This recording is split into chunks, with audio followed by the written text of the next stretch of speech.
Hello, kid people. Today I'm going to read the first 3 chapters of the book called The Water Horse. It's written by Dick Kingsmith. Here we go.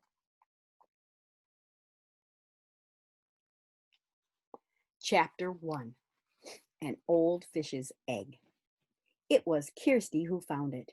It was lying just above the high tide mark, a squarish package-shaped object, the color of seaweed, with a long tendril sticking out from each of its 4 corners. It was exactly the shape, in fact, of the mermaids' purses, the little horny egg capsules of the dogfish that were commonly washed up on the beach. But this one was the size of a large cookie tin. "Look what I found!" shouted Kirstie. "Quick, come and look!" In the small hours of March the 26th, 1930, a great storm struck the west coast of Scotland. The huge seas that it had whipped up smashed against the foot of the cliffs, and the tigerish tempest ran up the face of them and grabbed a small white house on the cliff top in its jaws. The house quivered and shook in the teeth of the wind, and Kirstie, waking in sudden fright, was sure that the roof would fly away. The noise of the storm was fearful. Angus will be terrified, thought Kirstie, and she jumped out of bed and ran to her little brother's room next door. Her mother arrived at the same moment, carrying an oil lamp, and by its light they could see that Angus was sleeping peacefully, sleeping like the baby he had been only a few years before.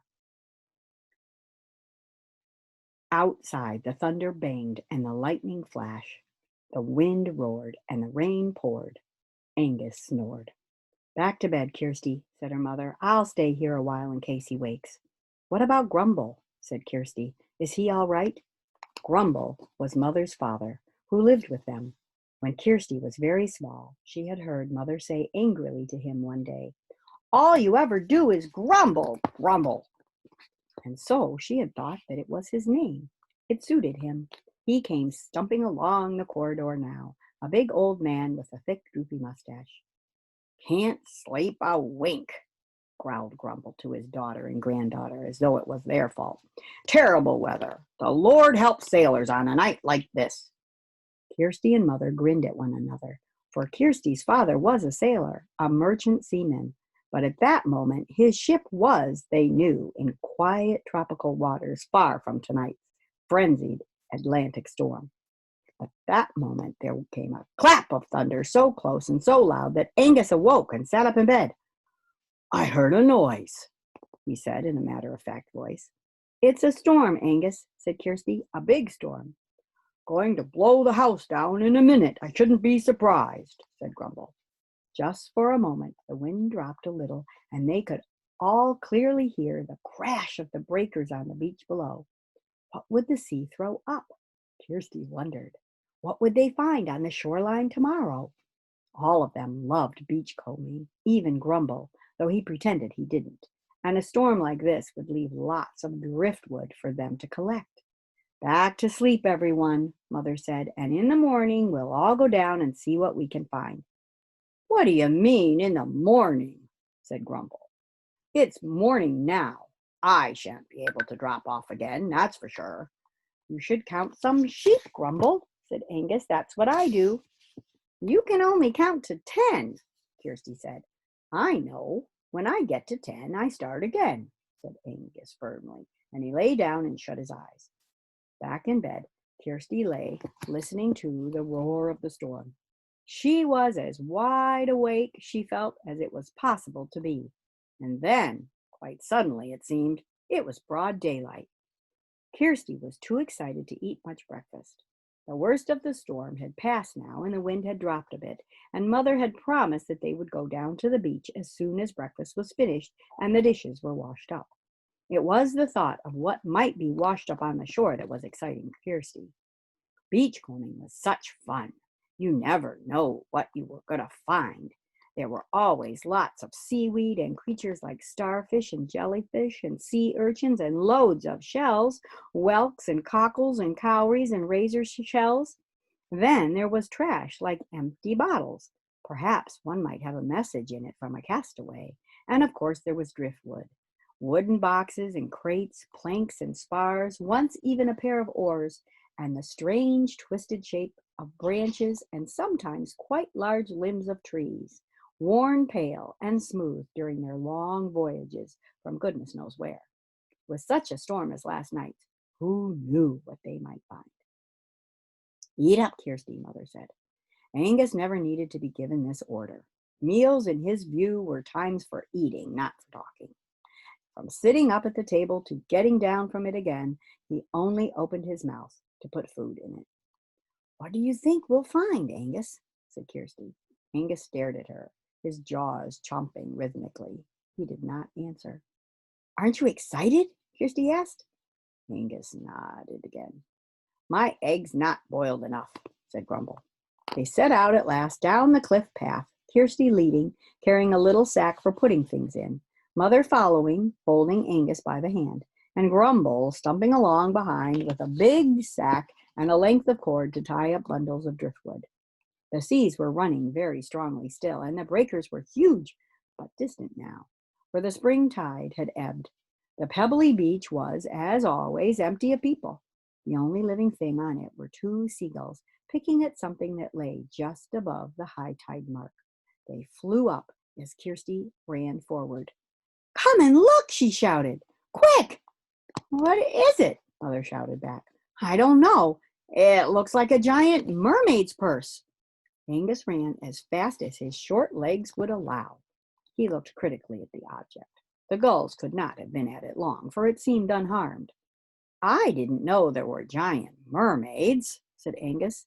No dogfish could produce a thing like that, said Mother when she and Grumble arrived. Why, it must be 20 times as big as an ordinary mermaid's purse. What do you think, Dad? Could it have come from some huge creature like a basking shark?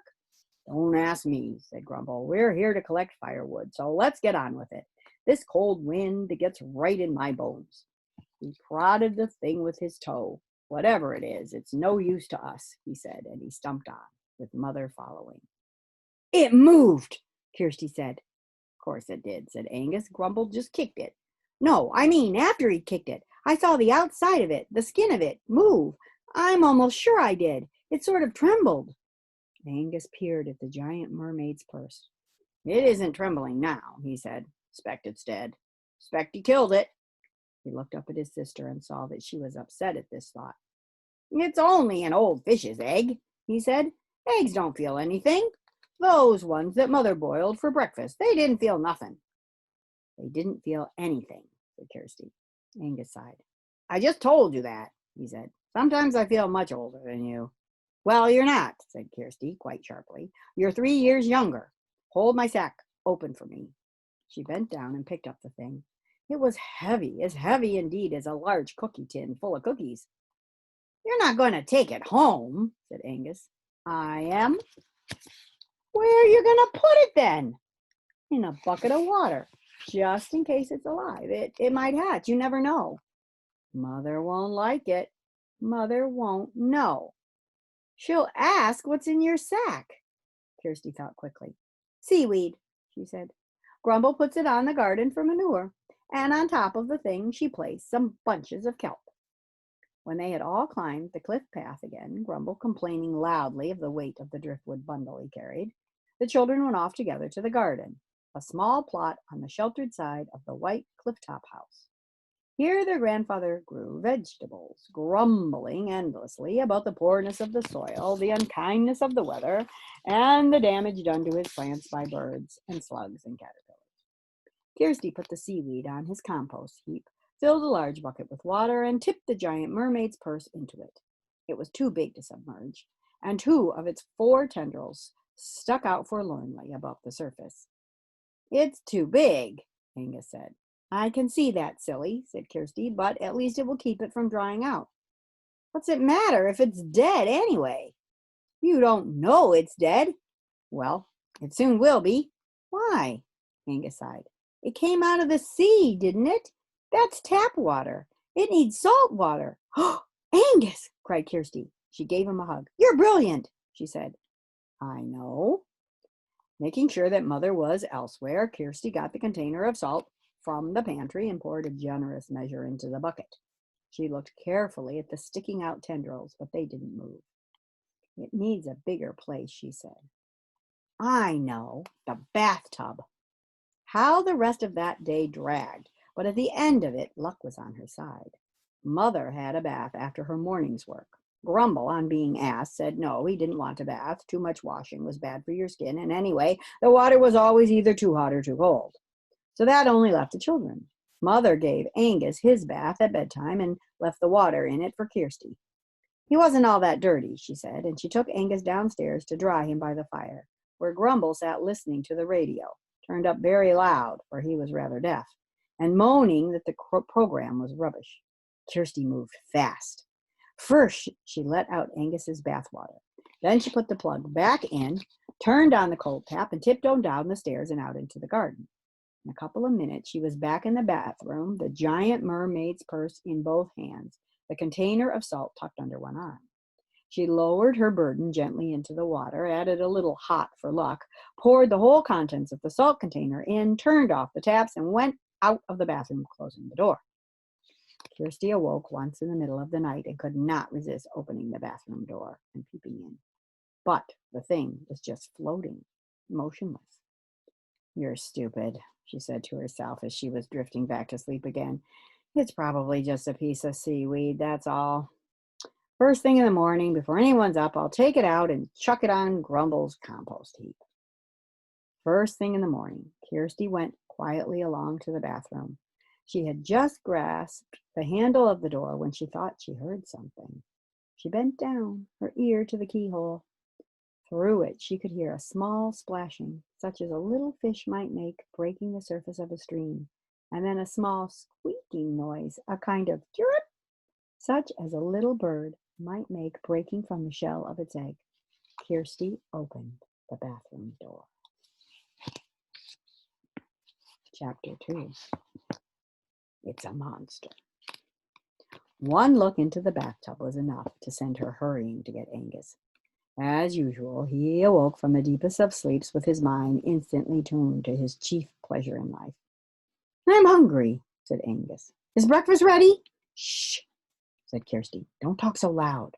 We mustn't wake Mother or Grumble. Why not? Because it's hatched, the thing in the bathtub. Blow me down, said Angus. Angus enjoyed using what he thought to be terrible swear words, and his father, on his last shore leave, had taught him a careful selection of sailors' oaths. They crept into the bathroom and stood side by side, gazing into the water. Look, said Kirstie. Shiver my timbers, said Angus. The giant mermaid's purse lay on the bottom at the plug hole end like a sunken wreck. Wrecked it was, too, with a gaping hole in one side where something had emerged.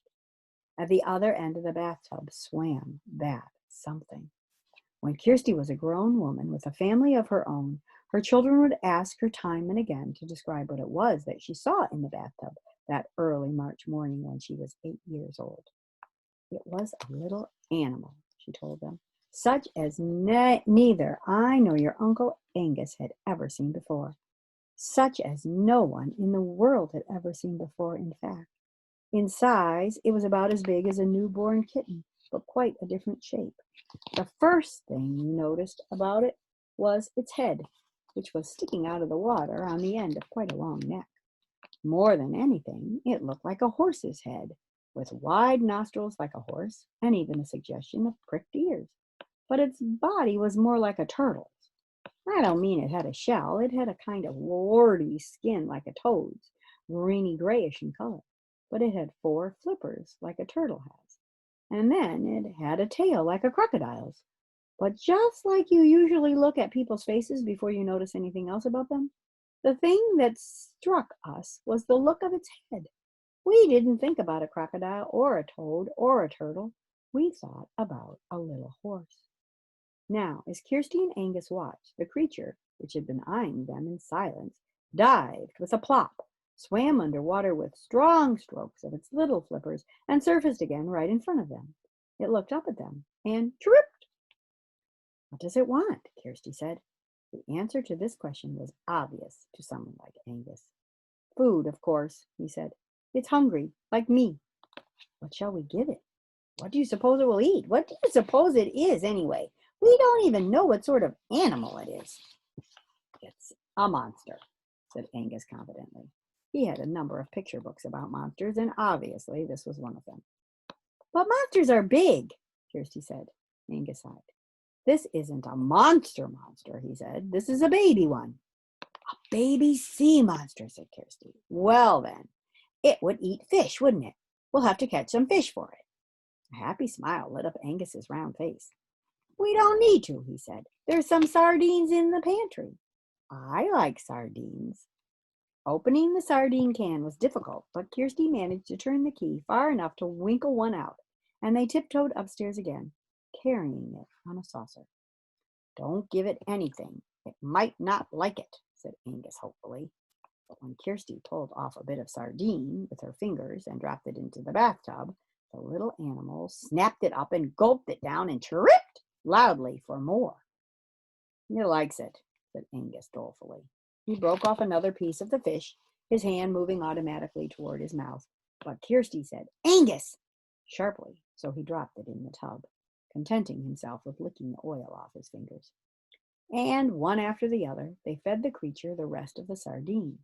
Then they went down to the pantry again to see if they could get another one out of the can. With great effort, for the key was very stiff to turn, Kirstie had at last got the can fully open when suddenly they heard footsteps on the stairs, and Mother came into the kitchen. Kirstie, she said, whatever are you up to? Who told you you could help yourself to sardines, and long before breakfast time, too?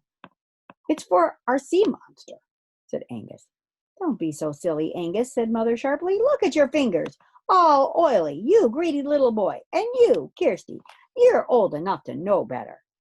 We haven't eaten any, Mother, honestly, said Kirstie, and we have got a sea monster. Truly we have. Now, you listen to me, Kirstie, said Mother. Whatever it is that you two have brought home, a lobster, a crab, whatever it is that you're wasting my expensive sardines on, you will take it straight back. Do you hear me?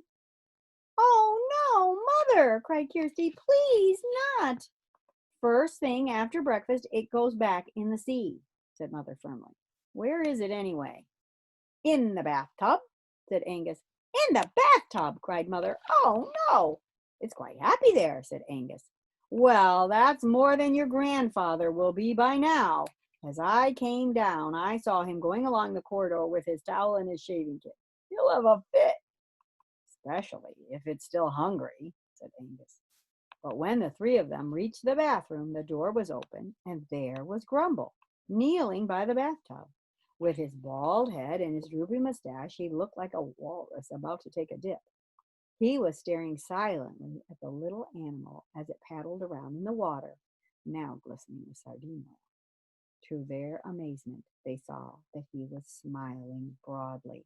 Grumble. Smiling? It's that thing you found on the beach after the storm, isn't it, Kirstie? Yes, Grumble. It hatched in the night. I made her put salt in the water, said Angus. I doubt you need have bothered with that, said Grumble. It's an air-breathing beastie, you see, like a seal. Fresh water or salt, I doubt it matters, so long as it has plenty of fish to eat. We've given it a sardine, said Kirstie. Grumble got to his feet. You've a clever couple of kids here, he said to Mother. How I wish I could have found such a thing when I was their age. There were many stories then of this creature, and I believed all of them. But I never thought I'd see one. You sound as though you know what this thing is, said Mother. I should, said Grumble. Wasn't I born and brought up on the banks of Loch Morar? And wasn't there supposed to be one of these living in that very loch? What is it, Grumble? asked Kirstie. Before I tell you, said Grumble, you must promise faithfully to tell no one outside the family. Not a word to any of your friends at school. Understand? Oh, yes, said Kirstie. Cross my heart. She crossed it. Angus crossed his stomach, perhaps by mistake, but possibly because it was, to him, the most important organ. Right, said Grumble. Then I'll tell you. It's a monster. I told you, said Angus. Always they've been tales of sightings of such a beastie. Sometimes at sea, more often in a loch, said Grumble. Oh, when I was a boy, how I longed to see the kelpie. Is that what it's called? said Kirstie. That's one name for it, said Grumble, but the other is the one that I like. Most folk call it the water horse. Chapter 3, Caruso.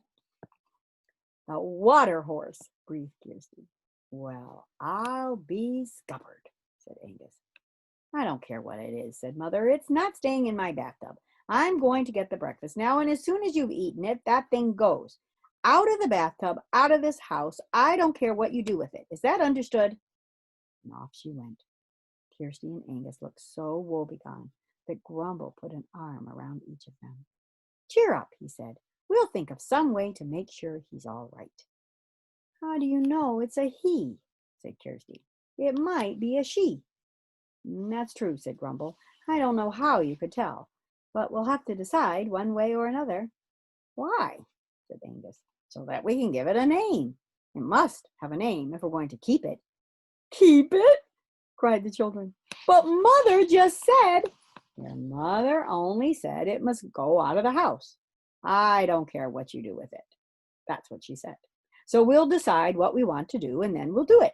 Now, go to my room, Kirstie, and you'll see some loose change on top of the dresser. Bring me a coin. Any coin will do. And Kirstie came back with a sixpence. Grumble balanced it on his thumbnail. Now, he said, heads it's a boy, tails it's a girl. All right? And when the children nodded, he flicked the coin high in the air. It fell on its edge and rolled beneath the claw-footed bathtub. Angus, the smallest, crawled on his tummy to retrieve it. What is it? Asked Kirstie. It's a boy, called Angus triumphantly.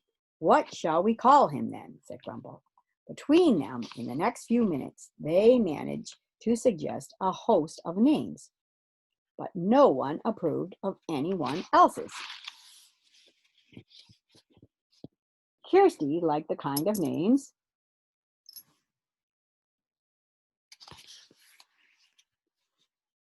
that might have suited a real horse or pony. Starlight, Bonny Boy, Surefoot, Trusty, and Thunderer. Grumble favored good Scottish family names such as Stuart and Sinclair, Mackenzie, McGregor, and Tullibane. Angus chose fierce, aggressive names suitable for the enormous monster that he thought the creature would one day be. Names like Skull Cruncher, Superjaws, Backbreaker, Cow Killer, and Drinkblood. But they could not agree. And when Mother called that breakfast was ready, they all went to get dressed, leaving the infant water horse paddling namelessly around the bathtub. Breakfast was an unusually silent meal at first. Grumble, Kirstie, and Angus were all still busy trying to think of a name. Mother was feeling a little guilty that she had reacted so harshly in ordering the immediate expulsion of the animal. After all, whatever it was certainly quite extraordinary, and the children were so thrilled about it. And as for their father, why, she hadn't seen him look so happy in years. There he was now, eating his breakfast without a word of complaint. Usually the porridge wasn't salty enough, or the egg wasn't done, the toast was too light or too dark, or the tea too weak or too strong. She caught his eye, and he actually winked at her. All right, said Mother, I've changed my mind. You can have the rest of the day to decide among the three of you what you're going to do with the creature. But I want it out of the house by this evening, and that's my last word. A good decision, said Grumble. The children beamed. Mother was encouraged to go further. And I suppose you might as well feed it the rest of that can of sardines, she said. Can't I have them? Said Angus. No. A good decision, said Kirstie. We've been trying to think of a name for him, said Grumble. It's a boy, said Angus again with satisfaction. But we couldn't agree, said Kirstie. Got any ideas? Said Grumble to Mother. Mother thought for a minute. Well, he was washed up on the shore, wasn't he? She said. He was a castaway. And the most famous storybook castaway I can think of was Robinson Crusoe. How about that? Now there's an idea, said Grumble to the children. That story was based on a real-life castaway, and he was called Alexander Selkirk, and he was a Scot. And whatever the water horse is, there's no doubt about one thing. He's a Scottish beastie. Robinson Crusoe, said Kirstie doubtfully. It's rather long, isn't it? Just Caruso, then, said Angus. Grumble and Kirstie looked at one another and nodded. A good decision, they said. But the decision they had to make after breakfast was not so easy. It was, of course, what to do with the newly christened Caruso.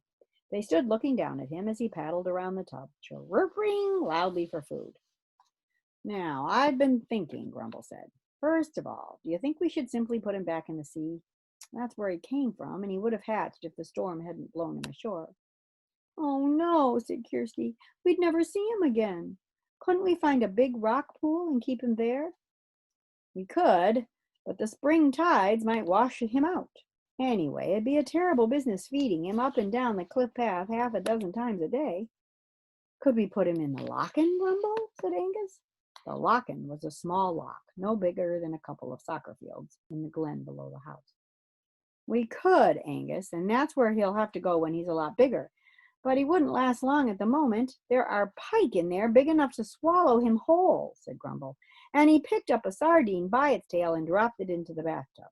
With a swirl of water, Caruso was on it, worrying it like a shark.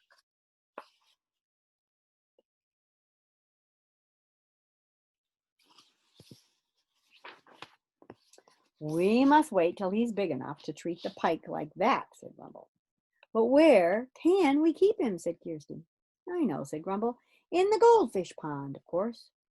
I don't know why I didn't think of it straight away.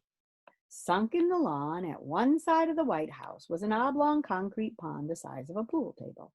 In it lived two goldfish named Janet and John that Kirstie had won at a fair when she was no older than Angus. Since then, she had in fact taken no notice of them at all, but the sight now of Caruso tearing chunks out of a sardine made her blood run cold. Oh, no, she cried. What about Janet and John? Lunch and dinner, said Angus dryly. Oh, no, said Grumble. We can't have that. We'll mount a rescue operation. We'll fish 'em out with the shrimping net, and there's an old goldfish bowl in my garden shed. They can live in that till Caruso's big enough to move to the lock-in. Now, one of you can come and help me catch him, and one of you can feed this fellow the rest of the can. Kirstie looked at her little brother. His eyes were glued to the remaining sardines. I'll stay here, she said quickly. When the others had gone, she knelt by the side of the bathtub, balancing the sardine can on the rim, and began to feed the water horse. She fed him very small scraps of fish. Gulping your food is bad for you, she said. Grumble shouldn't have given you a whole one like that.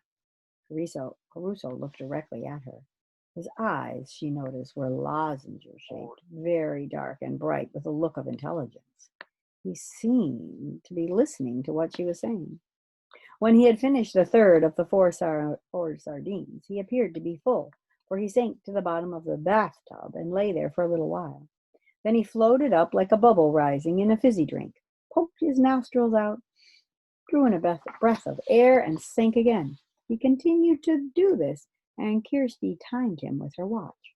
She found he was able to hold his breath for about a minute, and his rises for air seemed quite automatic, since his eyes were shut and he seemed to be fast asleep. After around a quarter of an hour of this, Caruso surfaced properly and looked at Kirstie once more. He did not, however, chirrup. You've had enough, haven't you, said Kirstie. We'll keep the last sardine for later. Her fingers were oily, and she was just about to rinse them in the water when it occurred to her that Caruso just might treat them as he had treated the fish. Don't be such a baby, Kirstie, she said to herself. His teeth aren't all that big, and anyway, it will never do to let him think I'm afraid of him. So she put one finger down slowly, saying all the while in a quiet voice, Good boy, Caruso, good boy, until it was touching his nose. Very gently, he licked it. Isn't that a great beginning to a story? Tomorrow, we will start up again with chapter 4.